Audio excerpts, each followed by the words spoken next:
ధ్యానం, యోగా మన ఆరోగ్యంలో కీలక పాత్ర పోషిస్తుంది. ఈనాటివి కాదు, ఎన్నో వేల సంవత్సరాల క్రితం నుంచి ఎంతోమందికి ధ్యానం, యోగా చేసి వేల సంవత్సరాలు జీవించారు.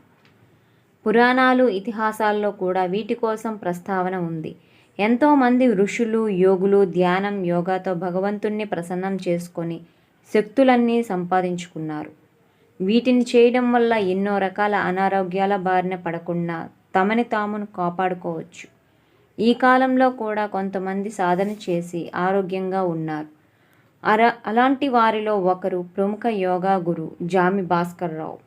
తమ నేర్చుకున్న విద్యను వృధాగా కాకుండా ఎంతోమందికి నేర్పిస్తూ చుట్టుప్రక్కల రాష్ట్రాలకు కూడా వెళ్ళి కార్యక్రమాలు నిర్వహిస్తూ వీటి వలన కలిగే ప్రయోజనాలను తెలుపుతూ ఎంతోమందికి ఆదర్శంగా నిలిచారు. మరి వారి గురించి తెలుసుకుందాం. ఓం నమః. నా పేరు జామి భాస్కర్ రావు.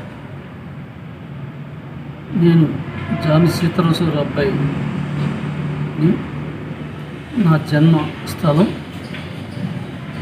విజయనగరం జిల్లా కురుపాంలో 1964లో ఫిబ్రవరిలో జన్మించాను. నేను 1974లో బొబ్బిల్లో వచ్చి స్థిరపడ్డాను. ఇంటర్మీడియట్ వరకు బొబ్బిలి రాజా కాలేజీలో చదువుకున్నాను. కొన్నాళ్ళు పోయిన తర్వాత ల్యాబ్ టెక్నీషియన్ ప్రైవేట్ ఇన్స్టిట్యూట్లో విశాఖపట్నంలో చదువుకున్నాను. ఆ తర్వాత మెడికల్ ల్యాబ్ పెట్టి ప్రజలకు ఎన్నో విధంగా సేవ చేసే అవకాశం నాకు దొరికింది. నేను ఎన్నో రకాల కొత్తగా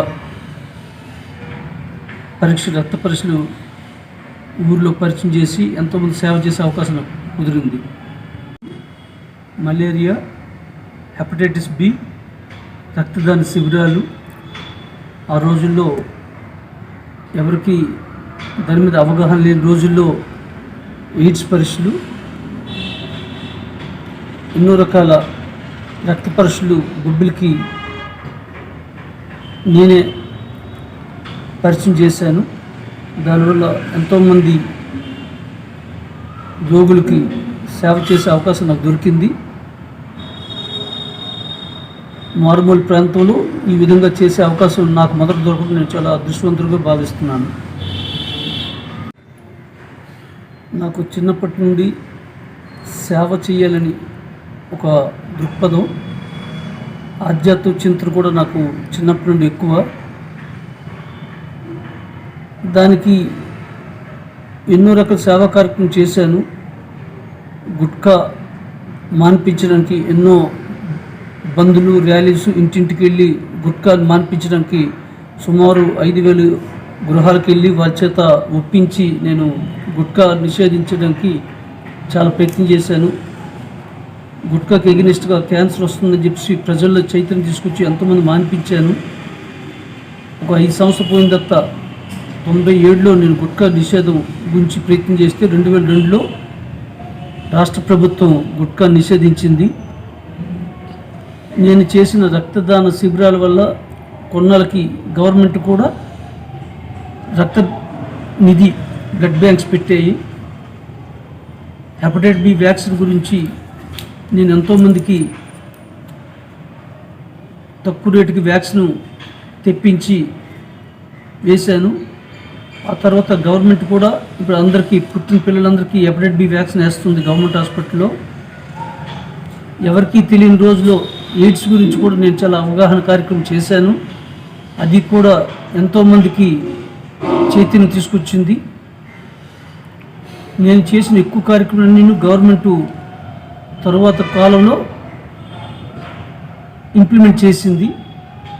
అది నాకు ఎంతో మంచి అవకాశం వచ్చింది. తర్వాత మన ఏజెన్సీలో, మన 3 జిల్లాల్లో ఏజెన్సీలో మలేరియా వల్ల ఎంతోమంది చనిపోతున్నారు. ఆ రోజుల్లో మలేరియా యాంటీబయాటిక్ టెస్ట్ ఒకటి కొత్తగా సౌత్ కొరియా నుండి తెప్పించి నేను ఎంతోమందికి ఆ టెస్ట్ వల్ల మలేరియా ఉందని ధృవీకరించబడి ఎంతోమంది దానివల్ల వైద్యం తీసుకొని ఎంతోమంది ఆరోగ్యం పొందారు. కొన్ని లక్షల మందికి సేవ చేసే అవకాశం నాకు కుదిరింది. నేను చేసిన కార్యక్రమాలన్నీ ఈరోజు ప్రభుత్వాలన్నీ వాళ్ళు ఒక జీవోల కింద మార్చి యాక్టివ్గా ఉన్నారు. నాకు ఎప్పుడు సేవా కార్యక్రమం దైవం అంటే బాగా చింతన, ఏదో సాధించాలి, దైవం గురించి తెలుసుకోవాలని నేను ఒక 20 సంవత్సరాల క్రితం ధ్యానం గురించి డాక్టర్ రాపర్తి రామారావు గారు విజయనగిరి అతను ఆశ్రమం గురించి తెలుసుకొని ఈ యోగా ధ్యానం కార్యక్రమంకి నేను శిష్యుడిగా బొబ్బిలోనే జాయిన్ అయ్యి కొన్నాళ్ళు యోగా అంటే శరీరానికే పనికొస్తుంది అనుకున్నాను. కానీ దాని తాలూకా శ్రద్ధగా నేను ఆలోచించడం వల్ల యోగా వల్ల శరీరం కాదు మానసికంగా ఆధ్యాత్మికంగా ఎంతో ఎదగచ్చు అని చెప్పి నేను దాని మీద ఒక రకమైన భావన ఏర్పడి ఇంకా బాగా స్టడీ చేయడం వల్ల ఈరోజు నేను ఎన్నో కార్యక్రమం చేయడానికి అవకాశం కుదిరింది. నాకు దేశవ్యాప్తంగా సుమారు 5 స్టేట్లలో 18 నుండి 2000 కార్యక్రమాలు ఉచితంగా యోగా తరగతులు, ఆరోగ్య సూత్రాలు, ప్రాణాయామం, ధ్యానం, యోగ నిద్ర చెప్పే అవకాశం నాకు కుదిరింది. అదర దేశాల నుండి కూడా కొంతమంది నాకు అమెరికా, దుబాయ్, సింగపూర్ నుండి కూడా శిష్యులు నాకు ఉన్నారు. నా కార్యక్రమం, నా ఆధ్యాత్మిక కార్యక్రమం మొదట పెట్టినప్పుడు నాకు తెలియకుండా భగవంతుడు నాకు శక్తి పంపిస్తున్నారు. ఎలాంటి వాళ్ళైనా సరే నా తాలూకా ప్రసంగం విని దత్త వాళ్ళు ఎంతో మార్పు నేను చూస్తున్నాను. కొన్ని లక్షల మంది ఈరోజు నాకు అప్పుడప్పుడు వివిధ రూపంలో నాకు వాళ్ళ తాలూకా అనుభవాలు చెప్తున్నారు. ఇంత మంచి అవకాశం ఇచ్చిన మా డాక్టర్ రాపర్తి రామారావు గారు, మా గురువు గారు, వాళ్ళ శిష్యుడు ప్రసాద్ గారు, ఆధ్యాత్మం అనేది ప్రపంచంలో ప్రతి మనిషికి చాలా అవసరం. అది ఒక రకమైన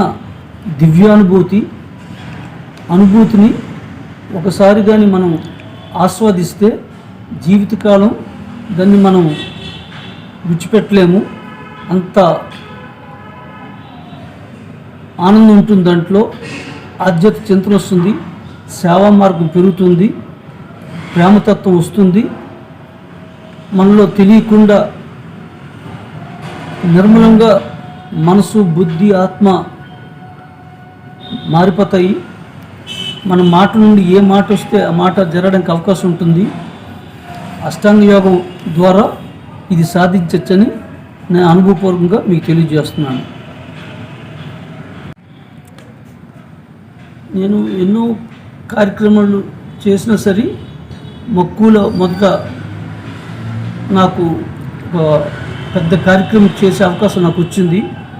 ఆ రోజు నేను చేసిన ఆ కార్యక్రమంకి వందలాది మంది విని వాళ్ళు ఎంతో నన్ను అభినందించారు. ఆ తర్వాత విశాఖపట్నం, తిరుపతి, హైదరాబాద్, గోవా, ఢిల్లీ, రాయగడ, విజయనగరం, బొబ్బిలి, సాలూరు, వివిధ ప్రాంతాల్లో నరసంపేట ఎన్నో ఊర్లో వెళ్ళి నా కార్యక్రమాలకి చాలామంది సహకరించడం వల్ల ఈరోజు ఎంతో లక్షలాది మందికి సేవ చేసే అవకాశం నాకు వచ్చింది. ఎంతోమంది నన్ను ఈరోజు ఫాలో అవుతున్నారు. సుమారు 80-90 వేల మంది నాకు వాట్సాప్ గ్రూప్లో ఫాలోవర్స్ ఉన్నారు.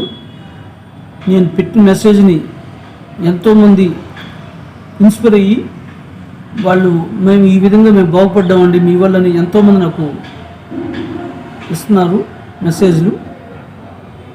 ప్రతి ఒక్కరూ ఆధ్యాత్మికంగా అడుగేయాలని, కుటుంబానికి, సంఘానికి మంచి పేరు తీసుకొస్తారని ఆశిస్తున్నాను.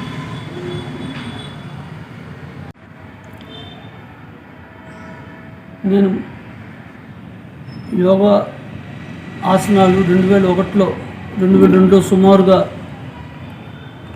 ఈ యోగా సెంటర్లో జాయిన్ అయినప్పుడు నా శరీరం ఏమాత్రం సహకరించేది కాదు. నేను ఏమాత్రం ఆసనాలు వేయలేకపోవాడిని. ఎందుకు ఈ వయసులోనే నేను ఆసనాలు వేయకపోతే ఫ్యూచర్లో నా తాలూకా జీవితం ఏ విధంగా ఇబ్బంది పడుతుందో చెప్పి అలాగా నెమ్మదిగా ఎన్నో ఇబ్బందులు అనుభవించి కొన్నాళ్ళకి దాని మీద నాకు అవగాహన ఏర్పడ్డది. ఏమాత్రం ఆసనాలు వేయలేని ఈరోజు శీర్షాసనంలో 10 నుండి 15 నిమిషాలు వేయగలుగుతున్నాను. శీర్షాసనంలో పద్మాసనం కూడా వేస్తున్నాను. నేను శీర్షాసనం సైక్లింగు, శీర్షాసనంలో వివిధ భంగిమలు కూడా నేను వేసే అవకాశం నాకు వచ్చింది. సో మనం ఏ కార్యక్రమం మంచి కార్యక్రమం చేసినా సరే మొదట్లో ఇబ్బందులు ఉంటాయి. వాటిని అన్నిని అవగాహన చేసుకొని దాంట్లో మంచి గ్రహిస్తే మనకి దాని మీద అవగాహన వస్తుంది. సుమారు 13 సంవత్సరాల క్రితం నాకు యోగాలో ఒక రకమైన ఆధ్యాత్మిక శక్తి నాకు ప్రవేశించింది. అప్పటి నుండి నేను మెడిటేషన్ క్లాసెస్, యోగ నిద్ర ఎంతోమందికి చెప్పడానికి అవకాశం కుదిరింది. నేను చెప్పిన ఒక యోగ నిద్ర కానీ భస్త్రికా ప్రాణాయామం కానీ మొదటిసారి కూడా విన్న వాళ్ళు కూడా వాళ్ళు ఎంతో చైతన్యం పొందుతున్నారు. అది భగవంతుడు నాకు ఇచ్చిన ఒక దివ్యమైన శక్తిగా నేను భావిస్తున్నాను. నేను ఏమాత్రం అవకాశం ఉన్నా నేను వివిధ క్లాసులకి, స్కూల్స్కి వెళ్ళి పెద్దలకి అందరి క్లాసులు చెప్పగలుగుతున్నాను. ఇప్పుడు నా వయసు 61 సంవత్సరాలు. నేను రెగ్యులర్గా రోజుకి 3-4 గంటలు యోగా ఆధ్యాత్మిక కార్యక్రమం చేస్తుంటాను. నాకు షుగరు, బీపీ ఏం లేదు. మనసు ఎప్పుడు ప్రశాంతంగా ఉంటుంది. నాకు ఎన్నో సమస్యలు ఉన్నా సరే అవి ఏమీ నాకు ఇబ్బంది పెట్టవు. కారణం ఆధ్యాత్మిక ఉన్న వాళ్ళందరికీ వైరాగ్యం వస్తుంది. వైరాగ్యం వల్ల మనిషి ఎలాంటి సమస్యనైనా ఎదుర్కోగలరు. ప్రతి ఒక్కరూ తన రోజులో మినిమం 21 నిమిషాల నుండి 30 నిమిషాలు ధ్యానం మీద, ఆరోగ్యంగా మీద దృష్టి పెడితే ఎన్నో జబ్బులకి నయం చేసుకోవచ్చు, రాకుండా ఉంచవచ్చు. మానసికంగా ఎంతో అనుభూతి పొంది ఆధ్యాత్మికంగా తప్పనిసరిగా ఎదుగుతారని ఆశిస్తూ ప్రతి ఒక్కరూ ధ్యానంలో జాయిన్ అయ్యి మీకు నచ్చిన ఆధ్యాత్మిక గ్రూప్లో జాయిన్ అయ్యి అభివృద్ధి చెందుతారని కోరుకుంటున్నాను.